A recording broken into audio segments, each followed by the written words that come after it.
Nah, ini bagus. Ya, ini bagus. Poin yang, jadi kalau mau mikirin supaya akal kita nggak kosong, salah satunya adalah dengan cara memikirkan Al-Quran, ya, pelajari Al-Quran, tafsirnya, ya, kemudian aplikasinya, mengaplikasikannya bagaimana, dan lain-lain. Kemudian yang kedua, memikirkan ayat-ayatnya yang berbentuk kauniyah, ayat-ayat kauniyah, ya.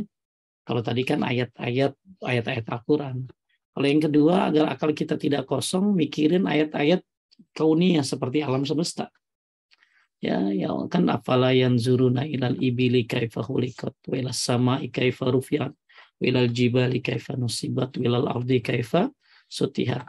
Bagaimana langit ditinggikan, bagaimana, ya, bumi dihamparkan, Masya Allah, ya, sehingga dengan memikirkan ciptaannya maka kita akan jatuh kepada penciptanya, ya. Kemudian yang ketiga, memikirkan karunia-Nya dan kebaikannya. Jadi kalau mau akal kita nggak kosong, maka pikirkanlah karunia-karunia Allah. Bagaimana baiknya Allah kepada kita. Hatta walaupun kita dalam keadaan maksiat, Allah selalu saja berbuat baik kepada kita. Macam-macam rahmatnya banyak yang kita dapatkan, itu bagus kita pikirin. Ya. Yang keempat, memikirkan aib dan kerusakan diri sendiri. Daripada mikirin aib orang lain, mendingan mikirin aib diri sendiri. Ya, kita introspeksi. Kemudian yang kelima, memikirkan kewajiban dan tugasnya terhadap waktu. Ya, orang bijaksana, ya, tidak akan orang bijaksana itu anak daripada waktu. Dia, jika dia menyia-nyiakan waktu, maka niscaya hilanglah, bukan hilang rizkinya. Ya, time is money, tapi hilang umurnya. Maka yang bagus kita pikirkan kewajiban dan tugas kita terhadap waktu. Saya harus ngapain? Habis ini ngapain? Habis sholat asar ngapain? Zikir pagi sore. Habis zikir pagi sore ngapain? Taklim. Habis kajian apa? Nanti doa sebelum maghrib. Ya. Habis maghrib ngapain? Sholat maghrib. Ba'diyah. Terus kita penuh pikiran kita dengan kewajiban-kewajiban dan tugas-tugas kita kepada waktu yang Allah berikan. Nah, itulah yang sudah kita bahas. Agar kita tidak kosong pikiran kita, maka pikirkanlah Al-Quran, ayat-ayatnya, turunnya di mana, tafsirnya, tadaburi, ya. Kemudian pikirkan ciptaan-ciptaannya, ya, sehingga kita mengatakan subhanallah, Allahu akbar, la haula wala quwata illa billah. Kemudian yang ketiga, mikirin kebaikan-kebaikan Allah kepada kita, karunia-Nya. Yang keempat, agar pikiran tidak kosong, maka pikirin aib kita dan kerusakan diri kita. Yang kelima, mikirin kewajiban dan tugas kita kepada waktu. Sudahkah kita mempergunakan waktu kita dengan sebaik-baiknya?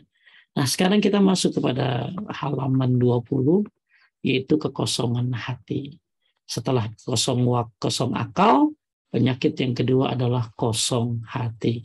Saya akan share screen pembahasannya. Taib. Ini sangat penting untuk dibahas tentang masalah kekosongan hati. Kenapa? Baik, ada yang mau bantu baca? Ya. Hati adalah bagian dari organ tubuh manusia. Jika ia hidup, maka hiduplah seluruh tubuhnya. Sebaliknya, jika hati sudah mati, maka matilah seluruh tubuhnya. Hati laksana bejana, tempat bersemayamnya iman dan juga hawa nafsu. Tuh, jadi hati ini tempatnya iman, tapi juga tempatnya hawa nafsu. Maka, ya, kalau hati bagus maka seluruhnya bagus. Tapi kalau hati jelek maka seluruhnya bisa jelek. Maka penting bagi kita untuk hati-hati dari kekosongan hati. Sebagaimana firman Allah Subhanahu wa taala. Lanjut. Lanjut Ustaz. Oke. Allah Ta'ala berfirman, dan ketahuilah bahwa di tengah-tengah kamu ada Rasulullah. Kalau dia menuruti kemauan kamu dalam banyak hal, pasti kamu akan mendapatkan kesusahan. Tetapi Allah menjadikan kamu cinta pada keimanan dan menjadikan iman itu indah dalam hatimu. serta menjadikan kamu benci kepada kekafiran, kefasikan, dan kedurhakaan. Mereka itulah orang-orang yang mengikuti jalan yang lurus. Dalam surat Al-Hujurat ayat 7 ini disebutkan bahwa ya ahabbaba ilaikumul iman wa zayyanahu fi qulubikum. Allah Subhanahu wa taala menjadikan kamu cinta pada keimanan dan menjadikan iman itu indah dalam hatimu. Ini dijadikan dalil bahwa hati ini udah kayak bejana. Di dalamnya bersemayam iman. Tapi jangan lupa, ternyata di dalamnya juga bersemayam juga hawa nafsu. Oleh karena itu, Allah Azza wa Jalla menjelaskan di sini bahwa memenuhi kekosongan hati haruslah dengan keimanan. Jadi supaya hati nggak kosong, penuhi dengan keimanan. Aduh ya, hati ini kayaknya kalau nggak ada iman kayak apa ya? Nggak enak banget ya. Imanlah yang membuat kita terus bertahan untuk terus beramal. Imanlah yang membuat kita, iman itu apa sih Vina? Keyakinan ya. Keyakinan, ucapan, dan perbuatan. Ya, maka kita, kenapa ada orang yang kurang amal solehnya? Ya, karena dua sebab biasanya, kurang ilmu dan kurang yakin. Kurang ilmu dan kurang yakin. Makanya kalau kita lihat syarat orang baca asyhadu alla ilaha illallah kan 7 ya syaratnya. Yang pertama apa? Ilmu. Yang kedua ya yakin. Maka ilmu ini akan menghasilkan apa kayak keyakinan. Maka kalla law ta'lamuna mal yakin la tarawunnal jahim. Andai kita semuanya memiliki keyakinan. Oleh karena itu pada surat Al-Hujurat ayat 7 ini, iman itu ada di dalam hati. Ini menandakan bahwa hati ini ibarat bejana, maka isilah dengan keimanan. Jangan sampai kosong hati ini dengan keimanan. Allah Ta'ala berfirman, inna fi zalika la zikra liman kana lahu qalbun aw alqas sam'a wa huwa syahid. Artinya lanjut, Sungguh pada yang demikian itu pasti terdapat peringatan bagi orang-orang yang mempunyai hati atau yang menggunakan pendengarannya, sedang dia menyaksikannya. Tuh, ya kadang-kadang ada tulisan nggak punya hati ya, gitu ya. Ya, tadi saya lihat ada orang nutup jalan pakai tembok. Jadi orang cuma bisa masuk sambil miring-miring gitu ya. Padahal itu jalan, entah itu jalan umum, jalan apa, ada tulisannya nggak punya hati ya. Jadi di sini Allah Subhanahu wa taala berfirman, peringatan bagi orang yang mempunyai hati. Ya, maka kita disuruh mencari hati oleh Ibnu Qayyim. Coba kita lihat Ibnu Qayyim rahimahullah berkata, carilah hatimu di 3 tempat. Bapak Ibu, coba cari hati kita di 3 tempat ini. Jadi saya ulangi, kita lagi bahas, setelah bahas kosongnya waktu, yang menyebabkan orang jadi menyia-nyiakan waktu, maka hidup jadi sia-sia, udah kosong waktu, kosong hati. Maka hati yang Allah kasih, ini bisa menyebabkan semuanya baik kalau hatinya baik. Bisa buruk kalau hatinya buruk. Maka hati ini adalah suatu wadah dan bagus diisi dengan iman. Ya, maka kalau pengen kita ngetes hati kita, cari hati kita ini kata Imam Ibnu Qayyim di 3 tempat. 1, ketika mendengarkan Al-Quran. Kalau lagi dengar Quran, ada hatimu nggak di situ? Orang kan harusnya kalau dengar Quran, ya harusnya tenang kan? Ala bi zikrillahi tatmainnul qulub.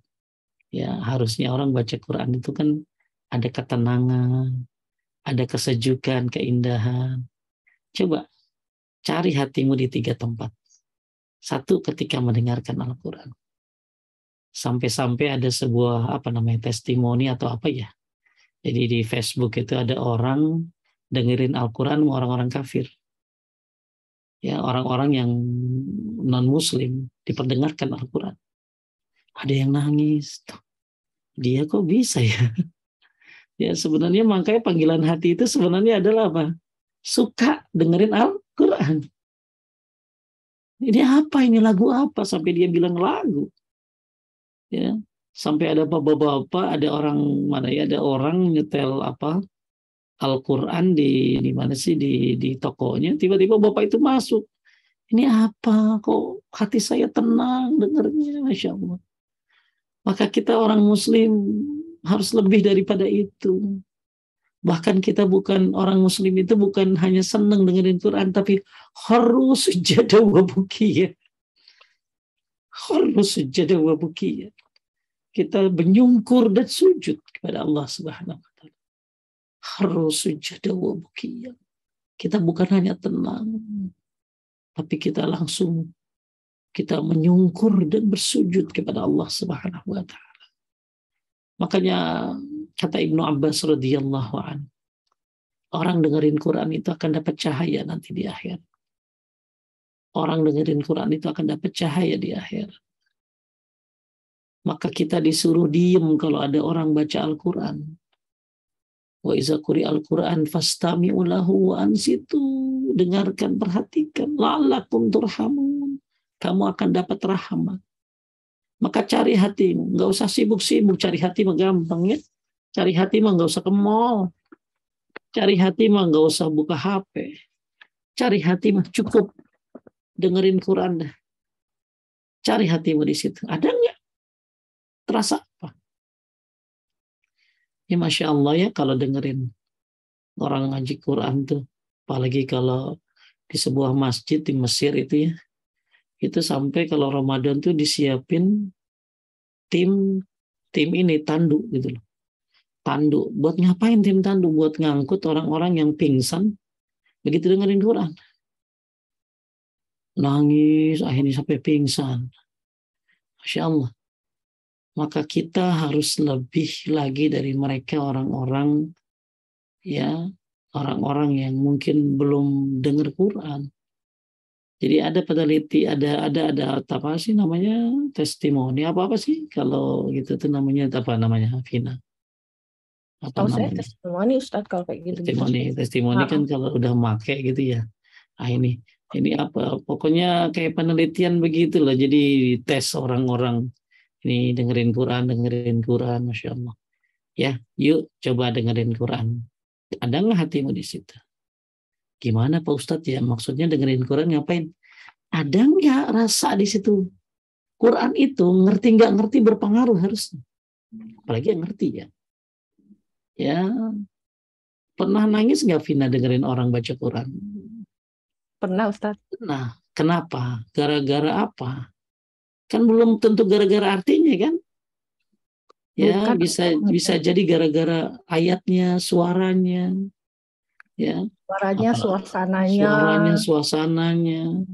Makanya waktu itu saya, ibu-ibu kan pada nangis tuh sholat subuh kalau nggak salah. Nangis karena imamnya Syekh Sudais nangis baca surat Nuh. Fakuntu astaghfiru rabbakum innahu kana ghafur. Ibu-ibu pada nangis itu. Ya, saya juga sedih gitu ya. Itu tentang ayat tentang apa minta tobat beristighfar kepada Allah. Akhirnya pagi-pagi ini jam berapa 10 aja ibu-ibu pada nanya di hotel. Ustaz, tadi imamnya nangis ya? Iya Bu. Kenapa Pak Ustaz? Ya karena baca ayat ini. Ibu nangis nggak? Saya juga nangis Pak Ustaz gitu. Kenapa ngerti Ibu? Enggak gitu. Ya karena kasihan aja sama imamnya gitu loh. Jadi bisa nangis orang dengerin Quran gitu loh. Ya, jadi Bapak Ibu sekalian dimuliakan Allah, carilah hatimu di 3 tempat ini. Satu, ketika mendengarkan Al-Quran. 2, di majelis zikir. Majelis zikir itu bukan majelis zikir-zikir, bukan. Majelis yang disebutkan nama Allah dan diajarkan Quran dan Sunnah dan hukum-hukumnya. Yang diajarkan halal dan haram di tempat itu. Jadi itu disebut dengan majelis zikir. Ya, jadi majelis zikir itu bukan majelis yang zikir-zikir kencang-kencang, bukan. Majelis zikir itu salah satu pendapat dari ulama salaf adalah majelis yang di dalamnya dibahas halal dan haram. Majelis yang bukan hanya tempat zikir, tapi tempat belajar Quran dan Sunnah. Maksudnya apa? Ketika engkau di majelis ilmu, ada hatimu nggak di situ? Dengerin syekh ngomong, dengerin ustadz ngomong, ada hatimu nggak di situ? Ya, kau dengarkan ilmu-ilmu yang disampaikan. Ada nggak hatimu di situ? Maksudnya ada apa Pak Ustadz? Kan kalau di Al-Quran mah ada terasa nikmat di hati. Nah, ada nggak tuh senangnya kau di majelis ilmu gitu? Di majelis ilmu tuh senang, ya. Karena orang menuntut ilmu itu, ya, ada 6 aspek dia dapat ilmunya. Jadi ada orang bertambah iman di majelis ilmu itu karena 6 aspek. Ya, di antaranya adalah saya lupa. Oh, nggak salah nih. Ini nih. Ya, jadi ketika orang menuntut ilmu di majelis ilmu, di majelis zikir, itu dia bisa bertambah imannya dengan 6 aspek. Terasa nikmat di dalam majelis ilmu itu dengan 6 aspek. Ya, ini majelis ilmu termasuk. Bertambahnya iman itu di majelis ilmu itu dengan 6 sebab. 1, sisi keluarnya ahli ilmu dalam mencari ilmu. Anda keluar mencari ilmu.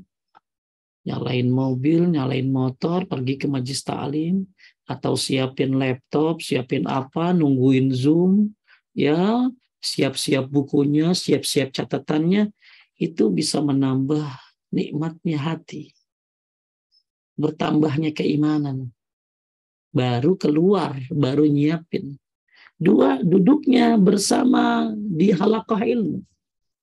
Ketika ibu-ibu kumpul di halaqah ilmu bersama dengan teman-teman, ya, apalagi saling melihat, ya, orang-orang mukmin, najrul mukmin, yajlil qalb.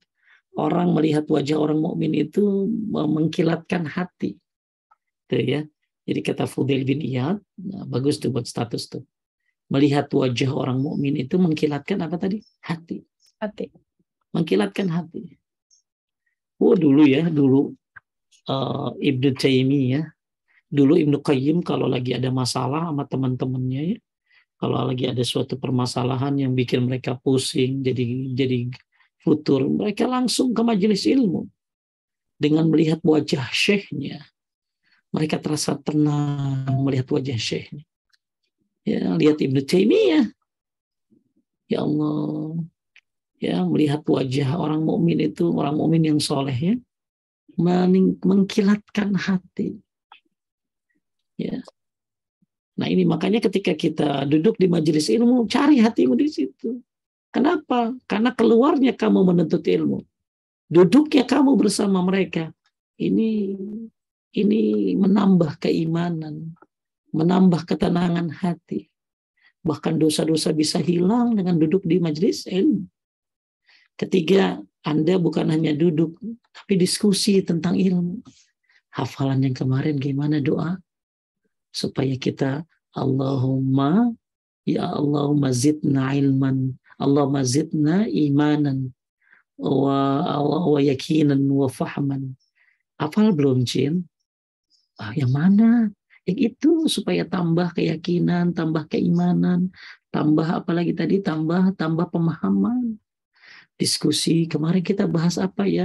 Itu nambah, itu first charging buat hati itu.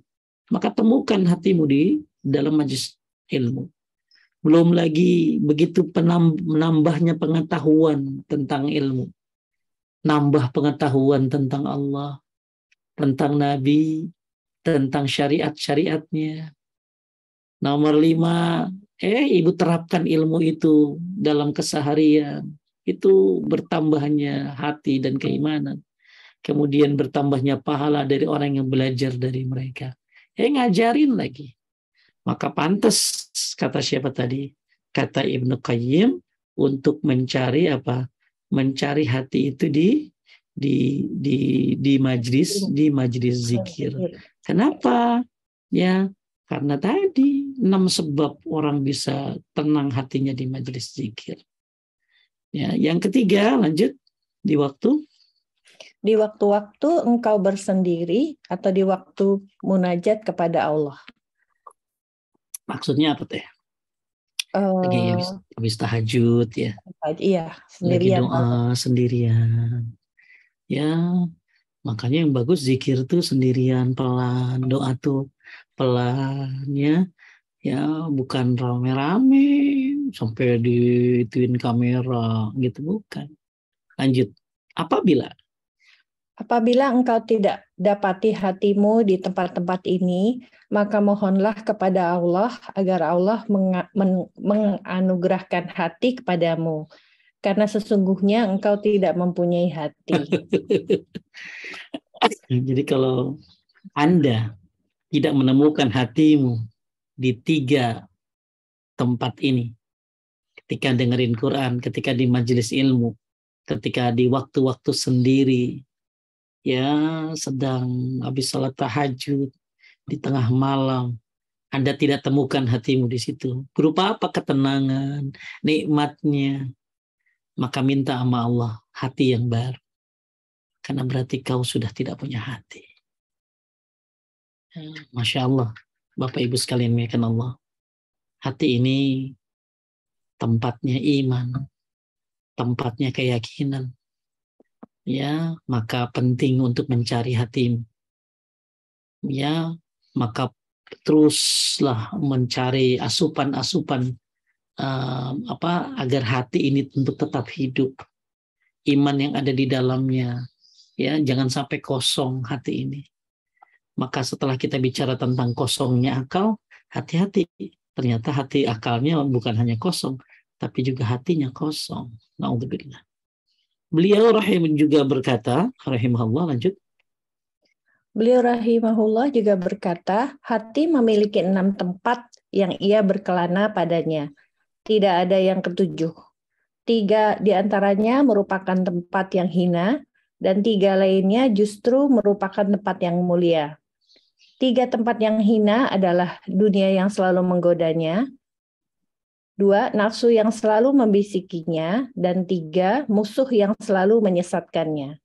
Ketiga tempat ini adalah tempat jiwa-jiwa yang rendah yang ia senantiasa berkelana padanya. Jadi kalau tadi kita belajar bagaimana cara mencari hati. Ya, tapi sekarang kita akan belajar bagaimana ternyata hati ini memiliki 6 tempat yang ternyata 6 tempat ini ada 3 yang tempat yang hina, ada 3 lagi tempat yang mulia. Jadi hati ini punya berapa tempat 6 tempat. Maka tempat yang hina diantaranya adalah dunia yang selalu menggodanya. Hatinya tuh kalau lihat dunia tuh, lihat mobil orang baru lagi, aduh, sesak napas lihat tetangga mobilnya baru deh. Lihat tetangganya, ternyata ya rumahnya dibangun lagi, setruk setengah. Ya, hati-hati ya. Dia tetangganya nikah lagi langsung sekaratul maut. Naudzubillah. Jadi 3 tempat yang hina ada di hati. Yang pertama dunia yang selalu menggodanya. Kita kan manusia ya. Selalu digoda dengan dunia. Maka bukan berarti kita nggak boleh dunia salah ya. Kata ulama salaf, zuhud itu ada bukan tidak adanya dunia di hati, tapi dunianya ada di tangan. Jadi nggak apa-apa, jadi orang kaya silakan aja. Yang penting ada di tangan, bukan di hati. Maka ternyata dunia ini selalu meminta tempat terus. Ya, jadi ada 6 tempat. Nah, 3 tempat ini tempat yang hina di hati ini. Itu apa tadi? Dunia yang selalu menggodanya.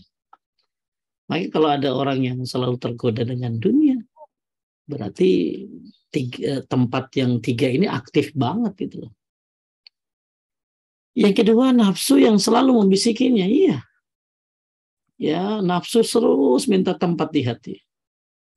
Ya, orang yang paling terpenjara adalah terpenjara dengan nafsu. Orang yang paling terpenjara adalah orang yang terpenjara dengan nafsu. Nafsu ini luar biasa, selalu membisiki hati ini. Ya, semuanya ada 6 tempat ini ya Teh. Semuanya ada 6 tempat ini dalam hati kita. Jangan ngomong begini, gue nggak ada gue tempat jelek buat hati. Semua ada. Tinggal kita bagaimana ngeremnya aja. Karena kita manusia biasa. Ya, jadi yang pertama 3 tempat yang buruk ini adalah di hati ini dunia yang selalu menggodanya. Kemudian nafsu yang selalu membisikinya. 3, musuh yang selalu menyesatkannya. Setan. Ya, setan ini selalu pengen menyesatkan kita. Ya, bahkan ya dia selalu datang pergi. Inilah 3 tempat untuk jiwa-jiwa yang rendah. Ya, yang dimana jiwanya ini diisi dengan 3 hati ini diisi dengan 3 tempat ini. Mudah-mudahan kita selamat dari 3 ini. Kemudian adapun lanjut Adapun 3 tempat yang mulia adalah 1, amal yang jelas baginya, 2, akal yang memberikan petunjuk kepadanya, dan 3, Rob yang selalu disembahnya. Ketiga tempat inilah yang menjadi tempat berkelana hati yang bersih. Masya Allah, mudah-mudahan ya tempat 3 ini kita bisa maksimalkan. Yang pertama amal yang jelas. Teteh kalau amalnya jelas, tenang nggak hati? Iya. Iya kan, kalau nggak jelas kan diterima apa enggak ya? Soalnya nggak ada dalilnya. Makanya orang kalau normal harusnya kan mikir gitu ya di hati teh. Nah, di hati tuh, lu ngapain? Sholat apa itu? Ini sholat birrul walidain. Ya, ini sholat kifaratul baul. Sholat-sholat yang nggak ada dalilnya. Kenapa orang bisa tenang gitu loh? Ya, padahal hati ini akan tenang kalau amal itu jelas baginya. Anda punya kendaraan, kendaraannya jelas. Akinya semuanya bagus, bensinnya ada, etol penuh. Ya Anda tenang itu. Tapi ketika Anda punya kendaraannya, ya bensin udah di strip, etolnya kagak ada, gimana jalannya mau tenang? Maka 3 tempat yang mulia ini di hati ini adalah amal yang jelas baginya. Maka penting amal itu kudu jelas. Makanya kata Syekh Rabi Al-Madkhali bahwa hujjah, ya burhan dan akhlak adalah senjata. Maksudnya hujjah ini alasan, penjelasan, burhan, bukti-bukti, dalil-dalil. Ini senjata. Jadi ketika orang hatinya diisi dengan amalan-amalan yang tidak jelas, maka hatinya terperangkap dalam hati yang buruk. Apa? Nafsu yang membisikinya. Udah, apa aja dah. Yang penting Arab gitu loh. Atau musuh yang menyesatkan ya setan. Memandang perbuatan itu baik. Maka tempat yang mulia bagi hati adalah ketika sebuah amal itu jelas. Itu nikmat banget. Kedua, akal yang berinya petunjuk kepadanya. Ya, akal yang Allah berikan ini ya memberikan petunjuk buat dia tentang hal-hal yang baik, hal-hal yang buruk. Ya, Rabb yang selalu disembahnya. Ini ketika tempat ini yang menjadi tempat berkelana bagi hati yang bersih. Kemudian lanjut pada posisi yang rendah itu. Pada posisi yang rendah itu, di mana iman pada saat-saat yang demikian, kadar imannya menurun dalam hati, dan sebaliknya pada posisi atas, iman bertambah dalam hati. Maksudnya yang 3 tempat yang awal itu bikin hati apa? Turun. Hati iman turun. Tapi kalau yang 3 ini bikin iman apa? Naik. Ya, naik. Ya, lanjut. Iman selalu bertambah dan berkurang. Bertambahnya iman dengan ketaatan-ketaatan kepada Allah Azza wa Jalla dan berkurangnya iman dengan sebab perbuatan dosa dan maksiat. Karena itu hati manusia wajib diisi dengan iman dan keyakinan yang benar dengan mentauhidkan Allah, menjauhkan segala macam perbuatan syirik. Apabila hati ini baik, maka seluruh anggota tubuh akan baik. Jika hati jelek, maka anggota tubuh juga jelek. Sebagaimana sabda Nabi SAW. Bentar. Jadi Bapak Ibu sekalian muliakan Allah, kita sudah belajar tentang 6 tempat di dalam hati manusia, yang 6 tempat ini banyak yang berkelana di dalam hati. Ada 3 tempat yang buruk, ada 3 tempat yang baik. 3 tempat yang buruk inilah yang membuat membuat iman jadi kurang. Jadi turun terus dunia, nafsu, dan musuh itu syaitan. Dan tempat yang membuat hati naik, ya ini amal yang jelas, akal yang memberikan petunjuk kepadanya, dan Rob yang selalu disembahnya. Oleh karena itu, bertambahnya iman ini dengan ketaatan, dan berkurangnya iman karena dosa dan kemaksiatan. Oleh karena itu, iman hati ini ya bagus diisi dengan iman dan keyakinan yang benar. Ya, agar terus bertambah iman kita, dan di antaranya adalah dengan mentauhidkan Allah Subhanahu wa taala, menjauhkan dari syirik. Dan dalam sebuah hadis disebutkan, lanjut, Ingatlah sesungguhnya di dalam tubuh manusia itu ada segumpal daging. Apabila ia baik, maka baik pula seluruh tubuhnya. Dan apabila ia buruk, maka buruk pula lah seluruh tubuhnya. Ketahuilah segumpal daging itu adalah hati. Baik. Abu Hurairah mengatakan, lanjut. Abu Hurairah radhiyallahu anhu mengatakan, hati ibarat raja, sedangkan anggota badan ibarat pasukannya. Apabila baik rajanya, maka baik pula pasukannya. Apabila buruk rajanya, maka buruk pula pasukannya. Baik, kita lagi bahas tentang agar hati kita tidak kosong, dan 6 tempat buat hati. Maka iman dan nafsu ada di dalam hati. Maka kita maksimalkanlah iman, keyakinan, tauhid, ya, agar hati iman terus bertambah. Kemudian hati ada yang sehat, sakit, dan mati. Oleh karena itu seorang mukmin wajib mengisi hatinya dengan hal-hal yang bermanfaat. Sebab kalau tidak, maka hati akan terkena penyakit. Penyakit inilah yang menjadi kendala terbesar bagi iman di hati. Ya, ini ada hati yang hati yang sehat, hati yang sakit, hati yang mati. Ya, nah kita lagi kalau tidak, ya, maka hati akan terkena penyakit. Maka kita jaga hati ini. Penyakit inilah yang menjadi kendala terbesar bagi manusia, terutama apabila hati itu terjangkit penyakit seperti apa? Dengki, dendam, benci, sombong, angkuh, cinta dunia. Maka sedikit demi sedikit hati akan menjadi kosong. Maksudnya hatinya berpenyakit dan berkurang imannya. Dan barang siapa pada tingkat demikian, maka sungguhnya ia telah menzalimi dirinya sendiri. Allah Ta'ala berfirman, afi qulubihim maradun amirtabu am yakhafuna ayyahifallahu alaihim wa rasuluh bal ulaika humuz zalimun. Artinya apakah ketidakhadiran mereka karena dalam hati mereka ada penyakit, atau karena mereka ragu-ragu, ataukah karena takut kalau Allah dan Rasul-Nya berlaku zalim kepada mereka? Sebenarnya mereka itulah orang-orang yang zalim.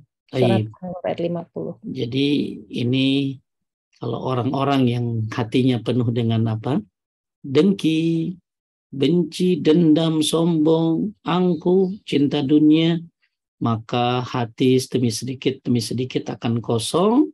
Bahkan ya, orang yang punya sifat-sifat ini disebut dengan orang yang zalim. Jadi kita kan taunya zalim itu ya dolim lu, ya zolim lu gitu ya. Maksudnya nyakitin gua gitu lah. Zolim ini bisa berarti syirik, zolim ini bisa berzolim kepada diri sendiri. Nah, atau zolim kepada orang lain. Nah, termasuk yang dibahas di sini dalam ayat ini bahwa di mana dalam hati mereka ada penyakit, maka mereka sebenarnya orang yang zalim. Maka orang yang di dalam hatinya ada penyakit dendam dan lain-lain yang tadi sudah disebutkan, berarti itu orang yang zalim. Zalim sama siapa? Zalim pada diri sendiri. Ya. Adapun orang yang soleh, memenuhi dan menghiasi hatinya dengan iman. Mudah-mudahan kita bagiannya, serta berusaha agar keimanan terus bertambah.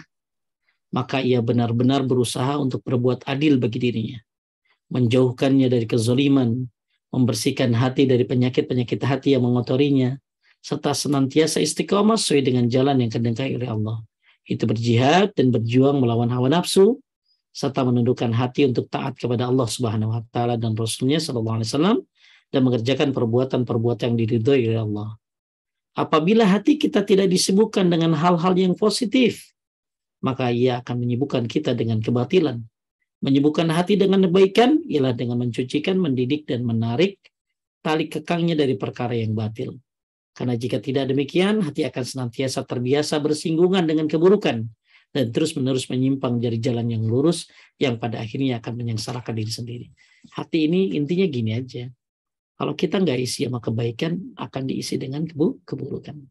Lisan ini kalau nggak dipakai buat zikir, ya maka akan dipakai buat yang buat mencaci maki orang. Maka pilihan kan cuma dua, dipakai buat kebaikan atau dipakai buat keburukan.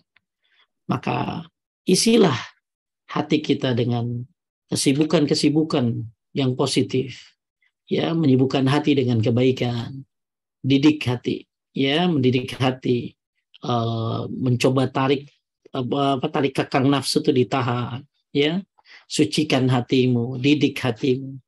Dengan cara apa? Ya dengan cara banyak, ya, diantaranya adalah dengan belajar tauhid, menjauhkan dari kesyirikan, diantaranya juga belajar tazkiyatun nafs, ya, karena gini loh, hati ini kadang-kadang suka ada, kan nggak enak ya. Hati ini punya sifat yang namanya sifat apa ya? Sifat-sifat seperti hasad aja sama orang.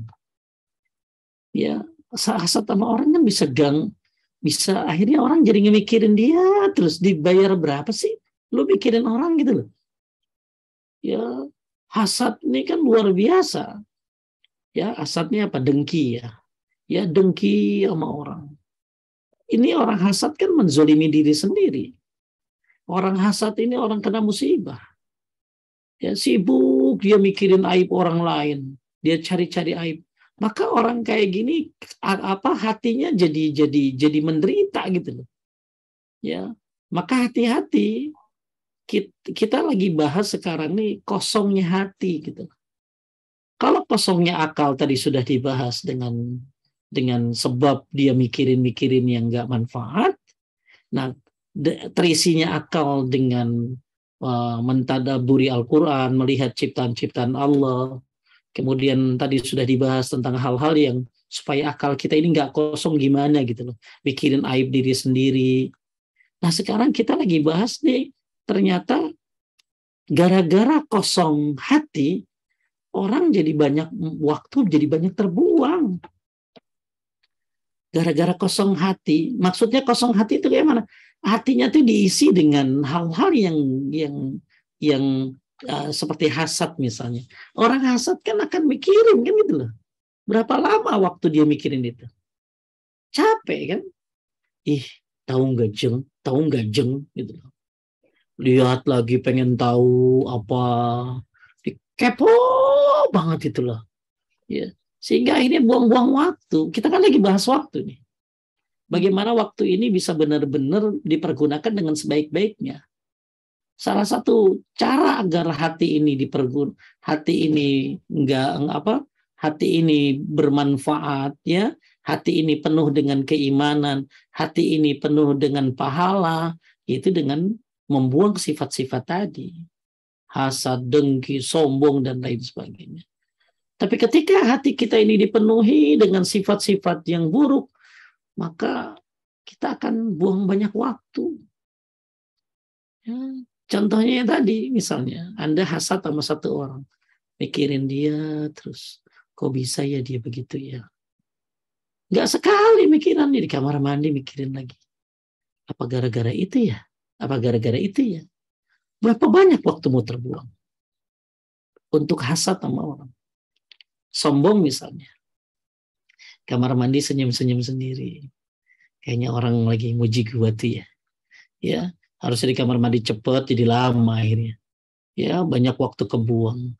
Jadi suka kayaknya orang ya seneng banget sama pujian-pujian orang. Ini akan buang-buang waktu dia. Akhirnya dia jadi terlena dengan pujian seperti itu kan. Ya, hati-hati dengan pujian-pujian manusia. Apalagi misalnya, ya sifat-sifat yang membuat Anda jadi sibuk mikirin orang, sibuk terlena dengan hal-hal yang membuat Anda jadi menderita gitu loh. Maka ini akan buang-buang waktu. Ya. Nah, maka poin di sekarang ini lagi dibahas, maka hendaklah kita semuanya ngapain? Mendidik, ya, mendidik hati, menyibukkan hati, ya, mensucikannya. Bagaimana menyibukkan hati? Ya sibukkan dengan hal-hal yang bermanfaat. Hati ini disibukkan dengan hal-hal yang manfaat. Ya.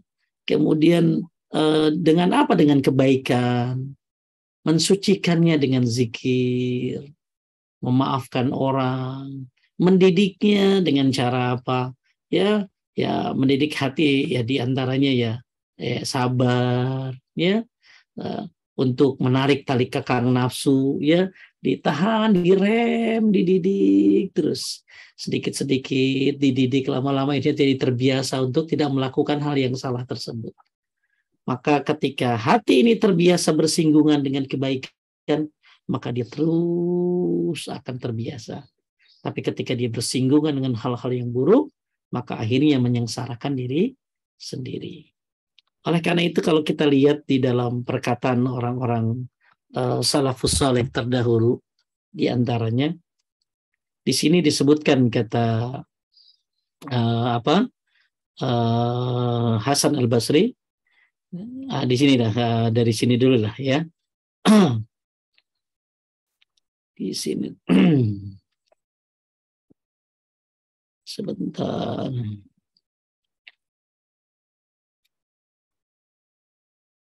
Ini kata Imam Ibnu Utsaimin, Syekh bin Shalih Al-Utsaimin. Lanjut ya.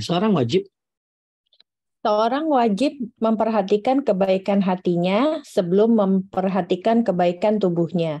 Sebab kebaikan tubuh itu akan terlihat di hadapan orang lain. Tapi kebaikan hatilah yang ada di antara seseorang dengan Robnya. Betul, kan kalau orang tahunya dia baik. Kalau hati kan nggak ada yang tahu kan. Dia sedekah. Kan orang tahunya lebih baik ya. Tapi yang tahu dia hatinya ikhlas apa enggak siapa? Allah. Maka manusia yang tahu adalah manusia hanya melihat kebaikan tubuh. Tapi kebaikan hati, ikhlas apa enggak, hanya Allah yang tahu. Maka Syekh Utsaimin menyuruh kita untuk ngapain? Perbaikilah, perhatikan kebaikan hati sebelum kebaikan tubuh. Maksudnya apa? Hati-hati kalau mau melakukan amal, hatinya harus ikhlas. Makanya Allah berfirman di dalam Al-Quran, yauma tublas sarair. Segala rahasia nanti akan ditampakkan oleh Allah. Rahasia. Ya rahasia hati. Ya, orang taunya ya, oh dia mah. Tapi kan hatinya benar apa enggak, ya cuma Allah yang tahu. Kita cuma berprasangka baik doang sama orang. Oleh karena itu, perhatikan kebaikan hati sebelum kebaikan badan. Karena manusia hanya melihat kebaikan badan. Sedangkan kebaikan hati, hanya Allah dan dirimu yang tahu. Ya. Kemudian kata Imam Hasan Al-Basri, lanjut ya, tidak akan lurus. Tidak akan lurus amanahnya seseorang itu sampai lurus lisannya, serta tidak akan lurus lisannya sampai lurus hatinya. Masya Allah, sampai lisan itu akan lurus kalau hatinya lurus. Kalau hatinya nggak lurus, yang keluar dari lisannya ya nggak lurus. Ya, tapi ketika lurus hatinya, maka luruslah lisannya. Bahkan kata Syekh Rabi, Perbaikilah kalbu kalian. Niscaya akan lurus lisan kalian dan lurus pula anggota badan kalian. Ya.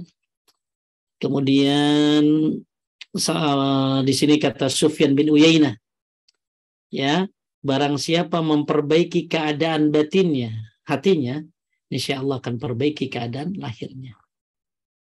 Jadi siapa yang memperindah lahirnya, belum tentu batinnya indah. Tapi siapa yang memperindah hatinya, memperbaiki hatinya, maka Allah akan memperbaiki lahirnya. Ya, ini tambahan dari perkataan ulama-ulama salaf. Kemudian sebelum kita bahas tentang perusak-perusak hati, kita kembali lagi kepada kitabnya.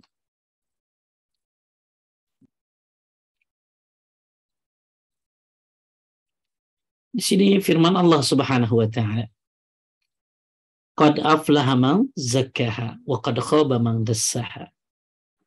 Sesungguhnya beruntunglah orang-orang yang mensucikannya. Suciin apa? Jiwanya. Dan sungguh rugi orang yang mengotorinya. Lanjutnya, maknanya adalah beruntunglah orang yang mensucikan jiwanya, yaitu dengan melakukan ketaatan kepada Allah dan membersihkannya dari akhlak-akhlak yang tercela dan hal-hal yang hina. Hal ini diriwayatkan dari Qatadah, Mujahid, Ikrimah, dan Sa'id bin Jubair. Dan sebagaimana firman Allah Azza wa Jal, sungguh beruntung orang yang mensucikan diri dengan beriman dan mengingat Robnya, lalu ia sholat. Surat Al-A'la ayat 14 dan 15. Dan sungguh merugi orang yang mengotorinya. Maksudnya mengotorinya dengan berbuat maksiat dan meninggalkan ketaatan kepada Allah Azza wa Jalla. Taib, kita sering dengar surat Asy-Syam ini ya. Bagus baca surat Asy-Syam kapan teh? Bagus kapan baca? Ada yang tahu baca di sholat apa bagus baca surat Asy-Syams? Duha? Tuma. Ya sekali-kali boleh. Ini witir bukan ya Ustaz ya? Bukan. Ayo, ada yang tahu Ibu-ibu? Tulis di kolom chat. Salat apa yang paling bagus baca surat Asy-Syam? Ada yang tahu? Pernah lupa Ustaz, pernah dengar, pernah tahu. Surat Asy-Syam disebut Isya. Ya, Isya benar. Ya, kalau salat duha ya baca apa aja ya. Cuman kalau membaca wasyamsi juga boleh, tapi nggak ada dalilnya. Tapi dibolehkan, tapi nggak jadi kebiasaan. Tapi yang benar, bagus kalau sholat isya baca surat, salah satunya Asy-Syams. Yang disebut dengan apa? Coba.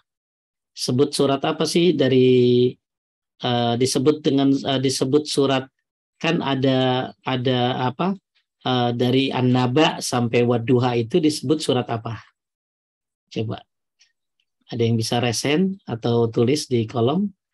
Dari surat An-Naba sampai surat Wadduha itu disebut dengan surat apa?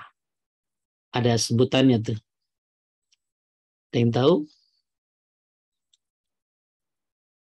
Iya? Ya, agak susah emangnya. Makkiyah bukan. Ya. Dari Qaf sampai An-Naba.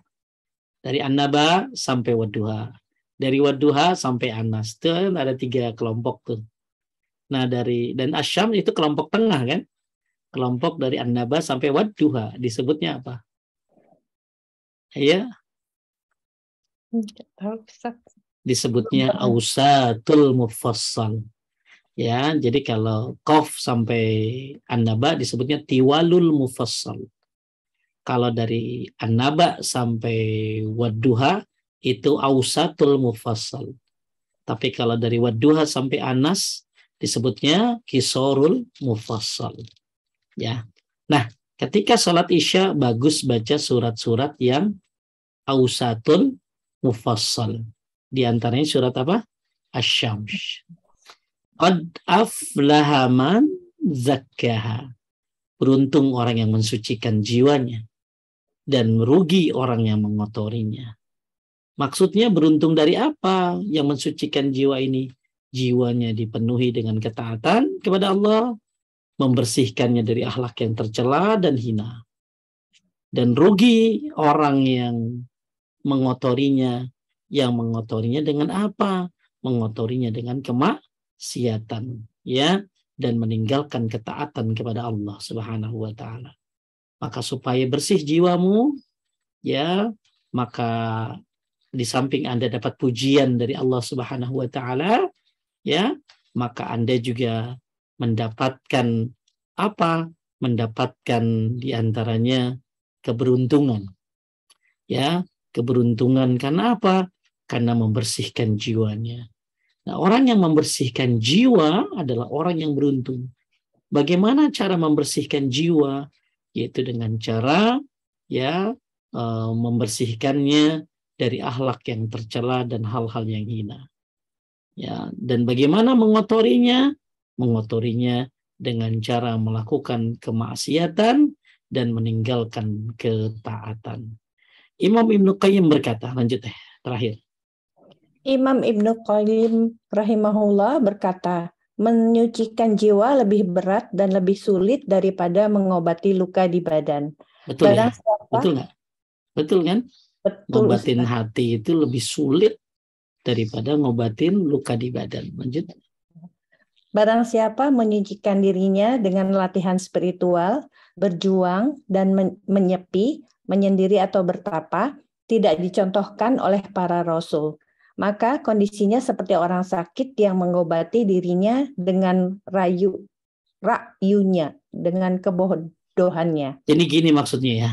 Jadi kalau mau bersihin hati itu pakai bimbingan Allah dan Rasulnya. Bukan dengan bertapa atau menyendiri. Ngapain lu menyendiri, mau bertapa, mau bersihin hati. Ini sama aja orang berobat bukan ke ahlinya.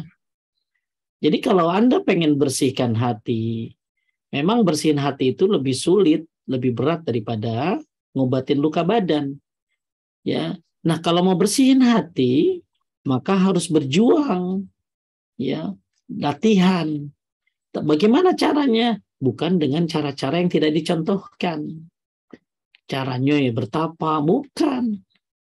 Tapi caranya dengan cara yaitu bimbingan dari ahlinya. Lanjut, bagaimana akan sembuh? Bagaimana akan sembuh kalau dia tidak bertanya kepada dokter hati? Para rasul adalah dokter-dokter hati. Oleh karena itu, tidak ada jalan untuk membersihkan hati, menyucikan jiwa, dan memperbaikinya, kecuali dengan jalan dan cara yang ditempuh dan diajarkan oleh para rasul, dengan taat, tunduk, taslim atau berserah diri kepada Rasulullah SAW. Jadi kalau mau bersihin hati, ya mau mendidik hati, mau mensucikan hati, mau membimbingnya, mau mengekang hati dari syahwat, maka pergilah ke ahlinya. Ahlinya siapa? Ya Rasulullah Sallallahu Alaihi Wasallam. Al-Quran dan sunnah Nabi Sallallahu Alaihi Wasallam. Jangan membersihkan hati dengan cara-cara yang tidak sesuai dengan syariat, maka nanti hatinya bukan jadi benar, tapi malah jadi tambah rusak. Bapak Ibu sekalian memuliakan Allah, sedikit saya simpulkan dari kajian ini bahwa kekosongan hati ini berbahaya. Ya, hati ini kalau di dalamnya ada berapa tempat ya tadi? Ada 6. Ada berapa? Ada 6. Ada berapa tempat tadi? Ada 6 tempat. 6 tempat ya. Ada tempat. Jadi di dalam hati ini ada 6 tempat ya, yang dimana 6 tempat ini berkelana semua di dalam hati ini. Ya, yang pertama adalah dunia yang selalu menggodanya. Ya, yang kedua nafsu yang selalu membisikinya. Yang ketiga musuh yang selalu menyesatkannya, di antara setan dan para wali-wali setan. Inilah 3 tempat yang buruk buat hati-hati yang buruk. Maka hati-hati yang buruk ini dipenuhi dengan 3 tempat ini, penuh dengan tiga oknum ini. Oknum yang pertama adalah dunia yang selalu menggodanya. Maka kita nggak akan lepas dari godaan dunia ini. Ya. Yang kedua, nafsu, selalu bisikin terus. Ya. Yang ketiga, musuh yang selalu menyesatkannya.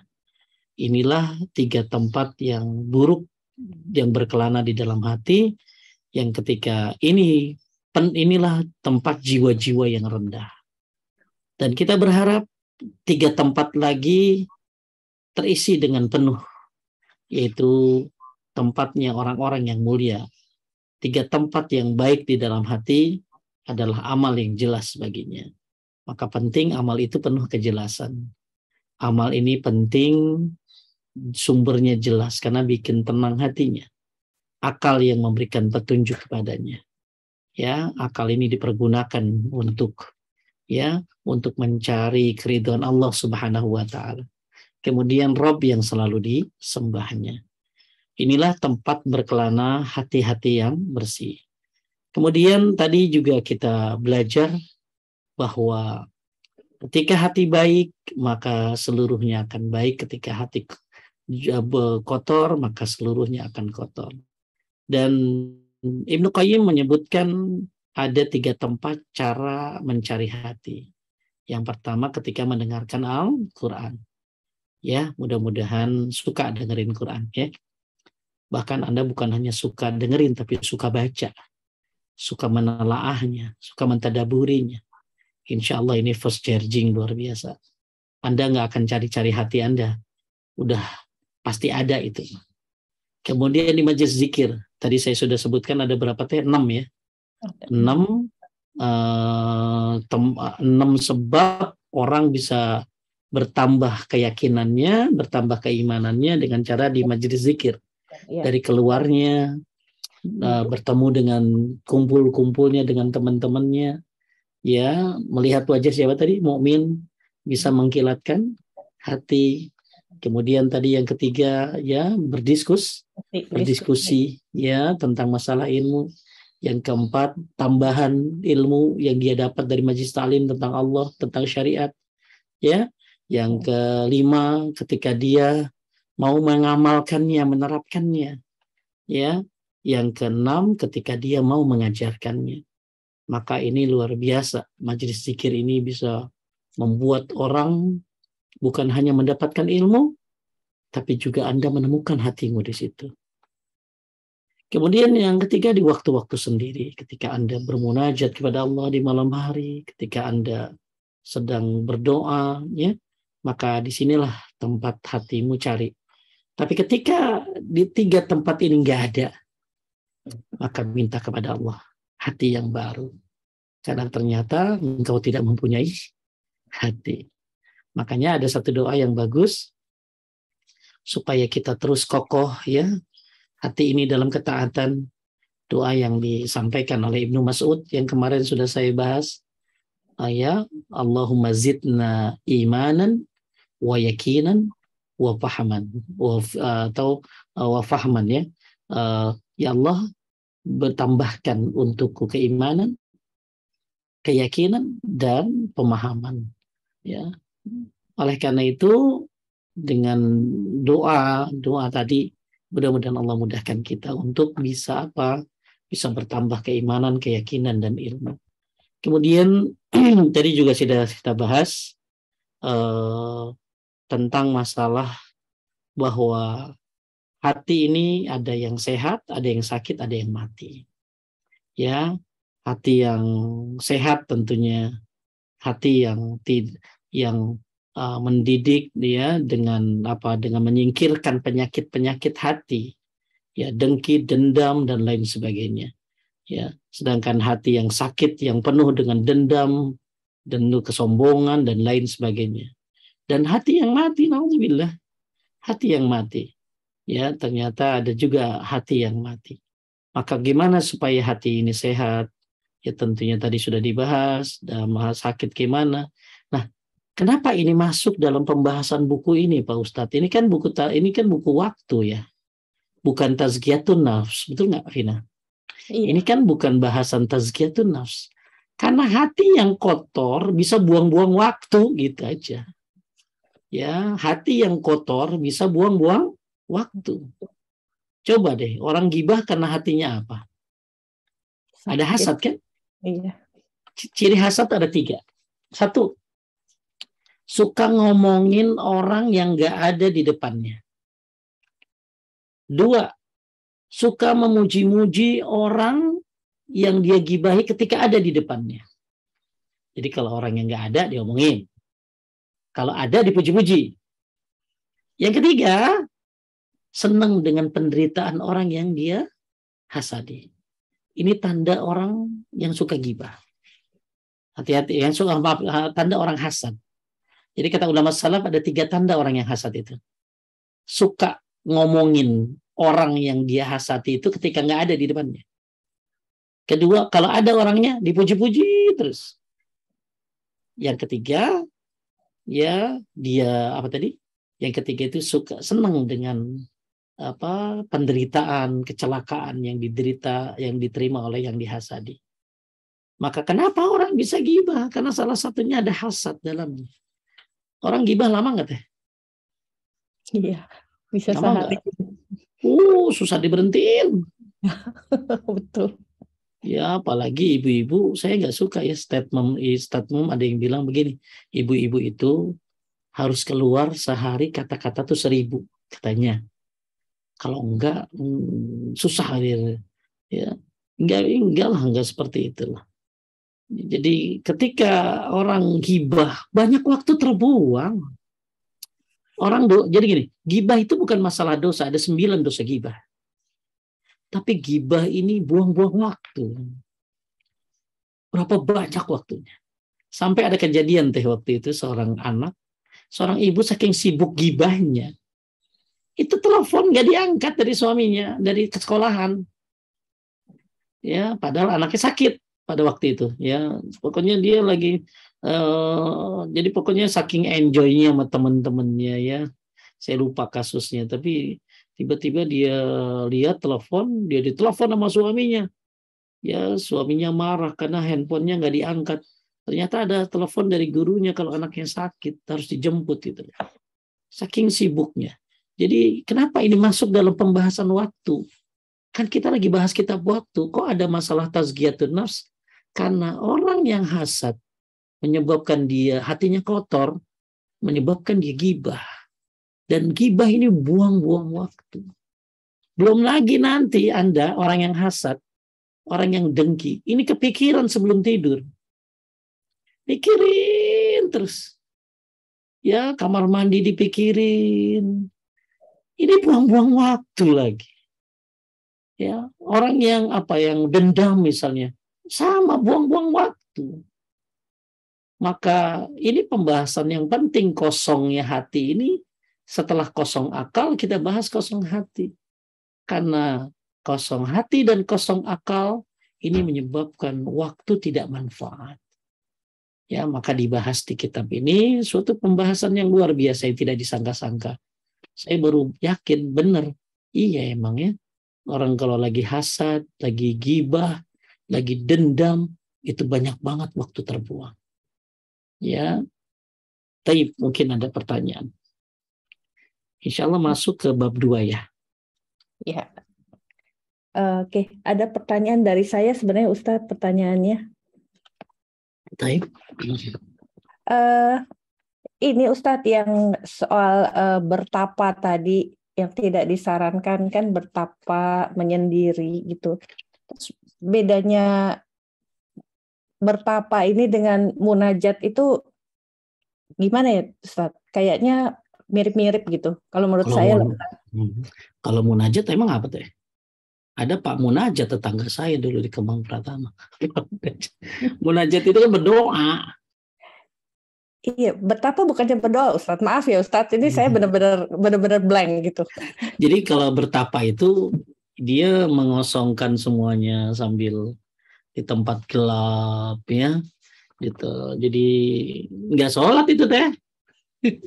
Bedain ya sama tahanus ya. Nabi juga dulu bertahanus. Bertahanus di gua apa? Di Gua Hiro. Gua Hiro, Nabi itu bertahanus. Tahanus itu bukan bertapa, teh. Tahanus itu menyendiri, merenungi. Makanya Nabi sambil melihat apa? Makanya kalau teteh ke Gua Hiro, itu Gua Hiro itu bisa ngelihat Ka'bah, teh.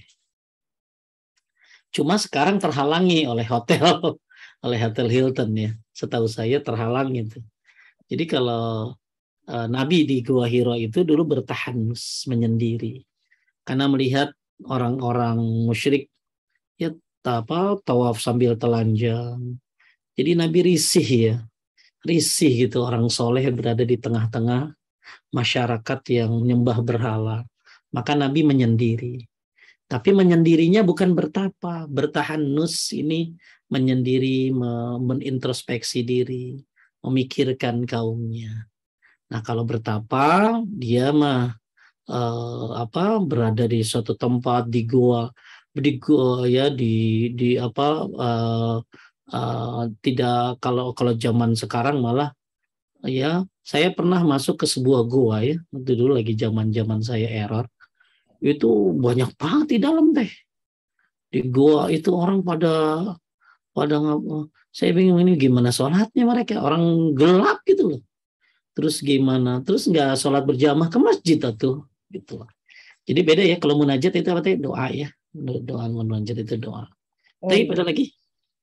Oh iya, satu lagi Ustadz dari saya.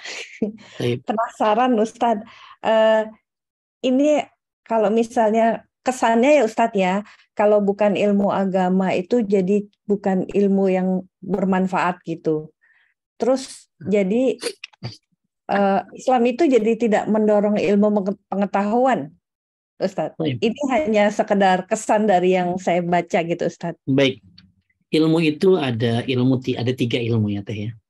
Pertama ilmu yang bersifat wajib, yang wajib dipelajari hal-hal yang bersifat penting seperti sholat, puasa, zakat, ya itu hal-hal darurat yang wajib orang ketahui.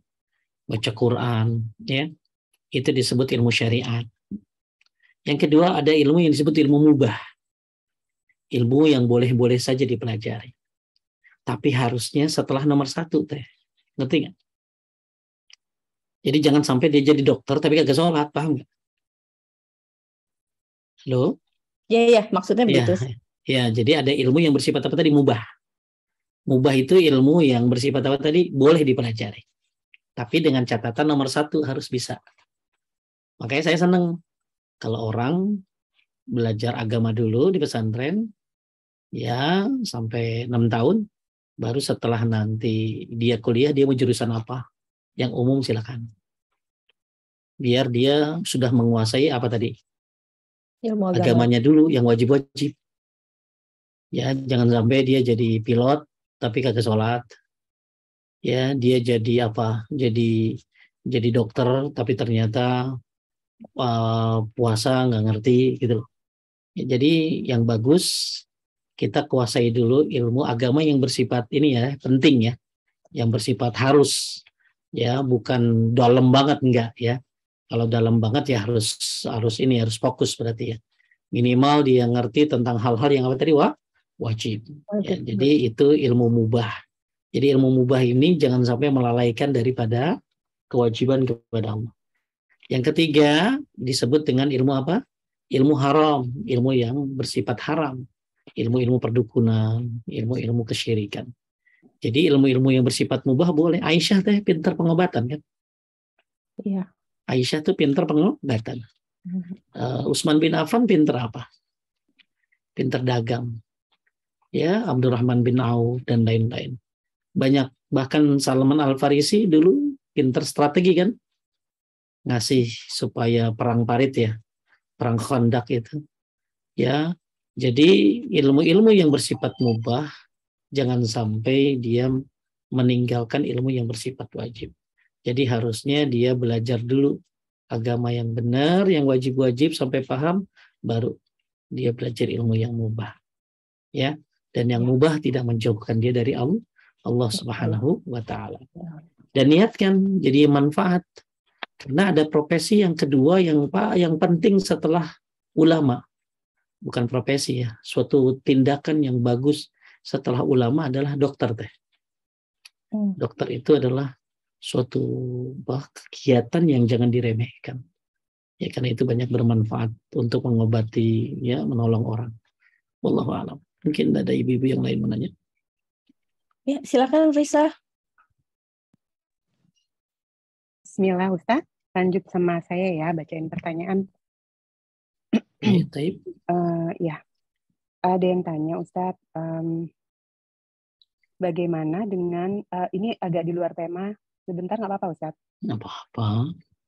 Iya. Cepetan. Apakah kulit babi yang sudah disamak itu halal Ustaz untuk digunakan sebagai tas, sepatu, atau dompet? Baik, ulama memang berbeda pendapat. Ada dubigul iha pakut tahur. Kalau bangkai sudah disamak maka dia jadi suci. Maka ulama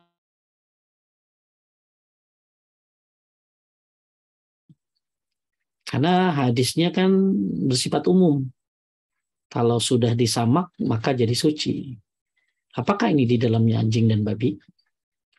Yang kedua, apakah ini termasuk di dalamnya itu binatang seperti harimau, ular, dan lain-lain? Yang ketiga, itu kan binatang yang haram dimakan, ya. Nah, yang ketiga, apakah ini hanya untuk binatang yang halal dimakan? Pendapat yang disampaikan oleh Syekh bin Shalih Al-Utsaimin adalah pendapat yang ketiga. Menurut saya pendapat yang sangat hati-hati. Jadi saya tahu perbedaan pendapat ulama tentang masalah ini, tapi saya lebih condong kepada pendapat yang ketiga. Jadi yang dimaksud dengan kulit di sini adalah kulit binatang yang halal dimakan. Jadi ketika binatang yang halal dimakan kulitnya diambil, ya, disamak, dibersihkan, pokoknya disamak lah ya, maka itu boleh dipakai, maka jadi suci. Tapi itu tidak meragukan lagi. Tapi kalau untuk poin yang kedua, apalagi poin yang pertama tadi ya, anjing dan babi, ini banyak ya perbedaan ulama tentang masalah itu. Jadi kalau ambil yang paling hati-hati, ambil yang ketiga. Ya, itu aja. Baik. Ya, lanjut ya Ustaz. Bismillah Ustaz, izin bertanya, bagaimana hukumnya kita menjauhi saudara kita yang subhanallah sudah suka banget jelek-jelekin Ana. Setiap yang Ana perbuat selalu salah di mata dia. Ana sudah sering beli dia hadiah, makanan atau barang agar hatinya luluh, tapi dia selalu bikin Ana sering nangis akan perbuatannya. Bolehkah Ana menjauhinya Ustaz? Ya, nggak boleh memutuskan tali silaturahim. Ya. Jangan putuskan kalau memang saudara ya. Kalau teman boleh ditinggalin. Ya.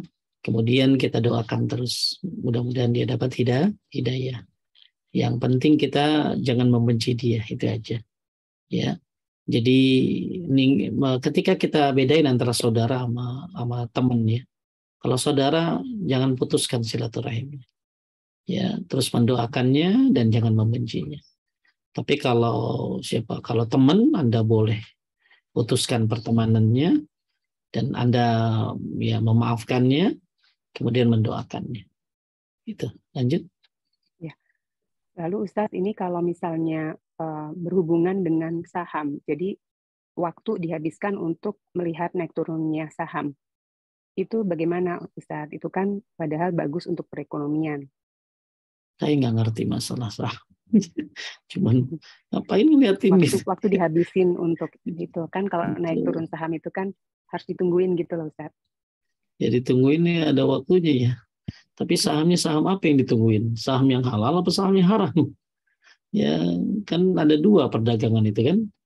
Ada yang halal, ada yang haram. Anggaplah halal gitu ya. Bagian daripada kerjaan. Ya, dan ada syarat-syarat ya tentunya. Bagus baca buku Ustadz Erwandi tentang halal haram kontemporer tentang masalah saham. Tapi intinya begini ya, kita anggaplah ini sebuah pekerjaan ya, tapi yang halal ya.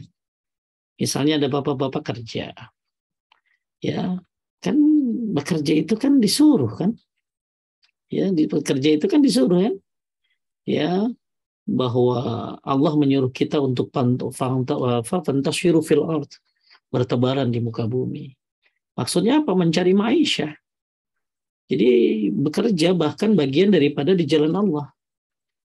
Jadi ketika Anda keluar dari rumah, bismillahirrahmanirrahim, Anda niatkan bekerja ini ya untuk membahagiakan orang tua, maka dia termasuk di jalan Allah. Bekerja untuk supaya tidak minta-minta, maka dia di jalan Allah. Bekerja untuk mencukupi kebutuhan anak-anak yang kecil, maka dia di jalan Allah. Jadi bekerja itu di jalan Allah ya, kalau niatnya benar. Dan dengan bekerja jangan sampai meninggalkan sholat. Bekerja jangan sampai masuk ke dalam hal-hal yang haram.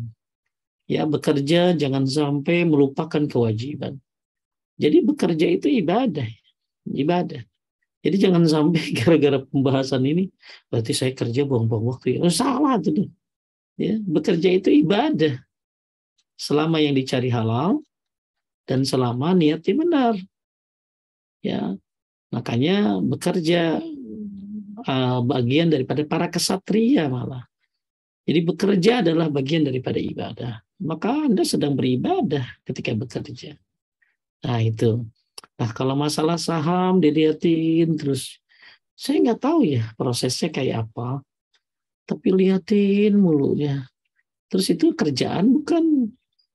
Itu kerjaan dia. Terus itu saham yang halal.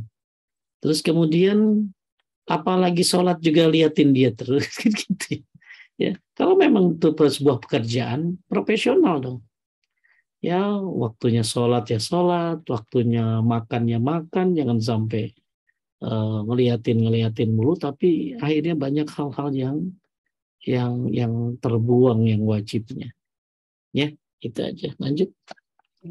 Afwan Ustadz, kalau tidak bisa duduk di majelis ilmu yang bisa saling melihat dengan alasan karena majelis ilmu itu masih bercampur dengan ilmu syubhat. Jadi mengikuti kajian sunnah via online, apakah tetap mendapatkan cahaya hati? Kalau menurut salah satu fatwa dari sebentar. Jadi gini, malah saya seneng ya. Ibu-ibu kan bagus di rumah ya, Risa ya. Iya. Ya nggak kelayangan kecuali penting perlu. Ya justru dengan ibu ada kajian online, jadi seneng di rumah kan, nggak keluar kecuali untuk perluan yang mendesak. Malah jadi terjaga auratnya. Ya lebih banyak sama keluarga, lebih banyak di rumahnya, lebih fokus ngurusin rumah tangga. Ya, selama itu ilmu ya, bukan hanya, malah bisa jadi dengan datang ke majelis taklim ya, mungkin ya waktunya butuh waktu yang jauh, 1-2 jam. Kemudian anak juga butuh perhatian. Ya, suami dan lain sebagainya lah. Kemudian bisa jadi malah banyak di jalan banyak hal-hal yang mudarat. Maka kajian online jauh lebih bermanfaat buat wanita. Kenapa? Karena ilmu itu ya saya pernah baca fatwanya ya, bahwa dengan duduk di online ya dia bisa nambah ilmu, tidak keluar rumah, terjaga auratnya, tidak bercampur baur dengan laki-laki, malah itu dia lebih selamat di zaman ini.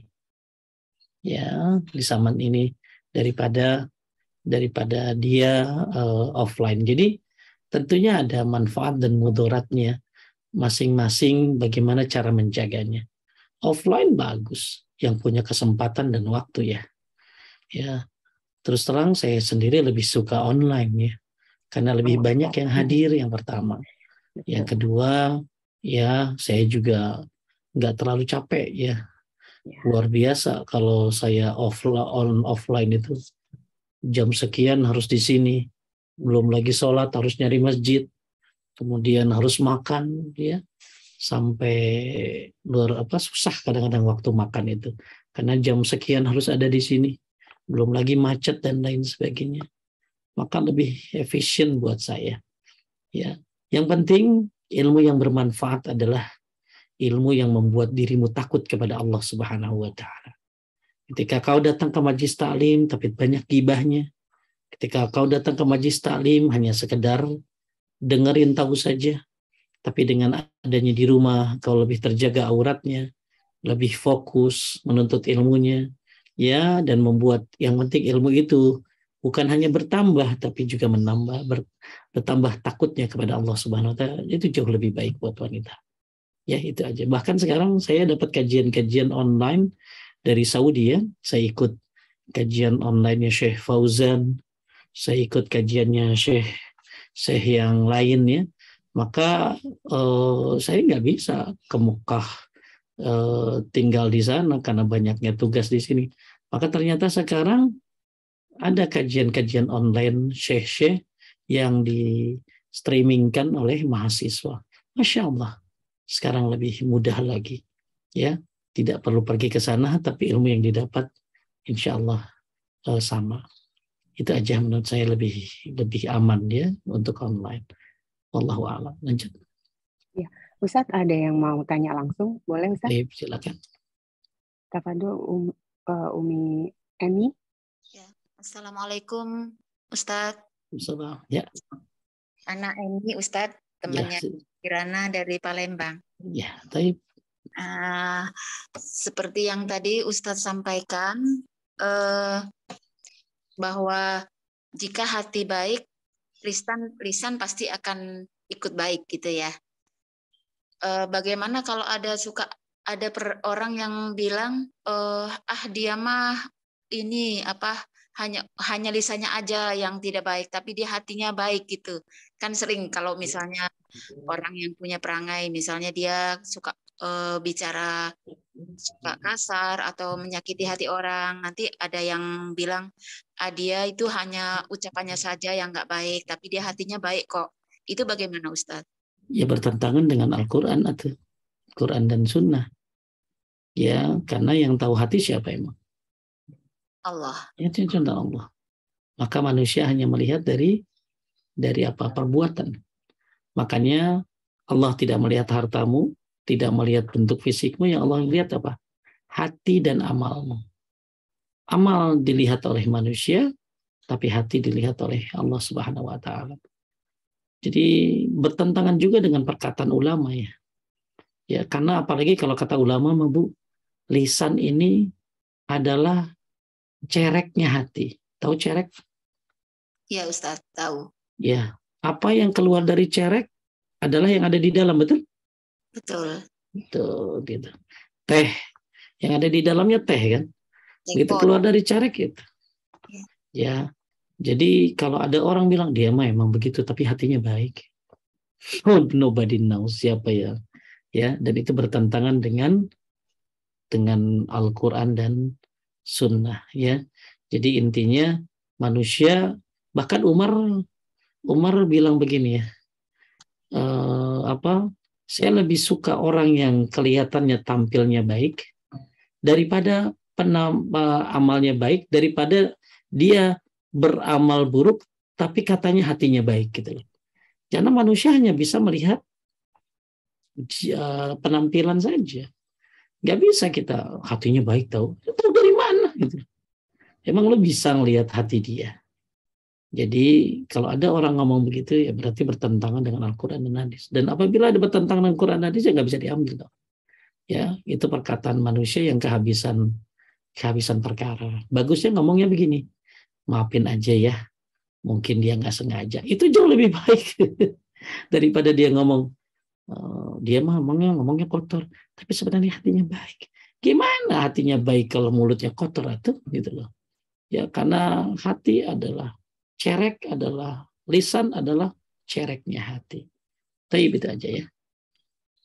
Ustadz, Afwan. Berarti boleh tidak kita kalau misalnya dia memang sudah suka mengeluarkan lisan yang kata-katanya suka menyakiti orang atau yang pokoknya tidak baik gitu, terus kita menjudge, oh itu berarti dia tidak baik gitu, boleh? Ya boleh, kita harus tetap berprasangka baik kecuali memang orang ini sudah kelihatan memang jeleknya, ya. Jadi kita, mungkin. Jadi berikan 1000 alasan buat saudara. Naam. Taib, itu aja ya. Syukran Ustaz. Ya, sama-sama. Ya, sama-sama. Boleh Taib. berapa ini lagi pertanyaan Ustaz? Ya. Ada lagi? Masih ada? Masih ada 3 Ustaz. Coba agak jawab cepat. Iya. Ya. Izin bertanya Ustaz, hati yang ketakutan atau khawatir hal-hal yang akan terjadi atau menimpa karena masalah yang telah terjadi, bagaimana seharusnya Ustaz? Sebentar.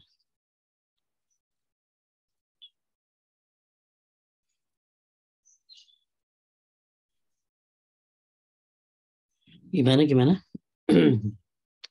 Ya, jadi hatinya sering ketakutan, khawatir akan hal-hal yang akan terjadi atau akan menimpa. Itu bagaimana, Ustaz? Ini termasuk was-was. Itu termasuk bagian daripada rasa takut yang disebut dengan was-was. Takut itu ada yang wajar. Takut itu ada yang harus. Takut ada yang tabiat. Nah, termasuk ini takut yang salah, yang jelek, itu takut was-was. Takut dengan masa depan, takut nanti gimana-gimana. Manusia hanya berusaha, manusia hanya berikhtiar, selanjutnya dia tinggal berdoa dan jalani saja. Kalau dia was-was begitu nggak akan bisa kemana-mana. Jadi itu disebut apa tadi? Rasa takut yang bersifat was-was. Dan itu bagian daripada bisikan setan. Ya, jadi orang kayak gitu harus mencoba melawan was-wasnya.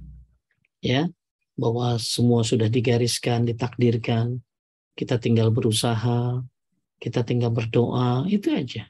Ya, nggak boleh orang punya sifat berlebihan dalam ketakutan. Karena nanti dia jadi paranoid.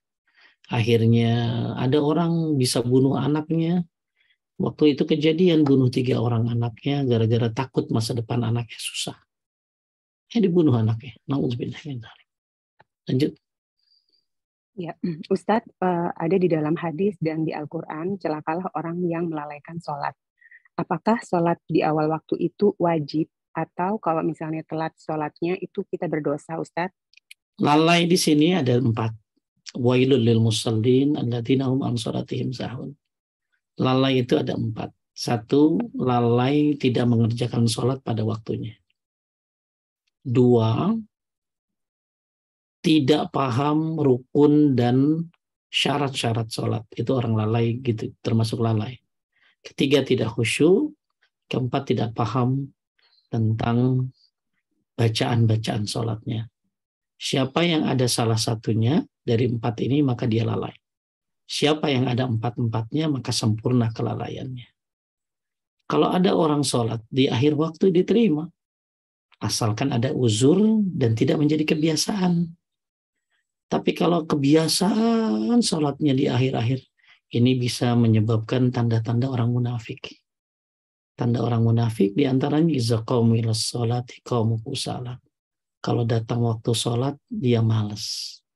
Ya, jadi jangan kebiasaan sholat di akhir waktu. Sholat di akhir waktu tetap diterima ya. Ya, bahkan orang yang ketiduran sudah di luar waktu pun bisa diterima kalau dia nggak sengaja. Tapi yang sengaja dia ngundur-ngundur waktu sampai keluar dari waktunya, ini yang berdosa. Dan ninggalin sholat lebih berbahaya daripada zina. Baik, lanjut.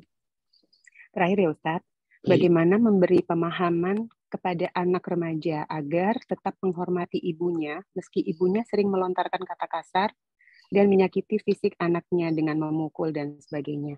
Susah kayak begini. Remaja diginiin susah ya. Kecuali remaja ini mau menuntut ilmu. Remajanya ya remaja diginiin nggak bisa ya, susah ya. Jadi kalau ada anak sering dikatain kasar, sering disiksa fisiknya, ini gimana cara ngasih pemahaman kepada anak remaja seperti ini? Ya, biasanya anak kayak begini akan jadi anak yang punya mental yang berbeda. Ya, jadi kalau dia ditaruh di pesantren bisa jadi dikasih bisa saja dia jadi wajar ya. Jadi dapat tahu, oh dia tetap harus berbakti sama ibunya. Jadi salah satu caranya adalah dengan cara dengan cara belajar agama.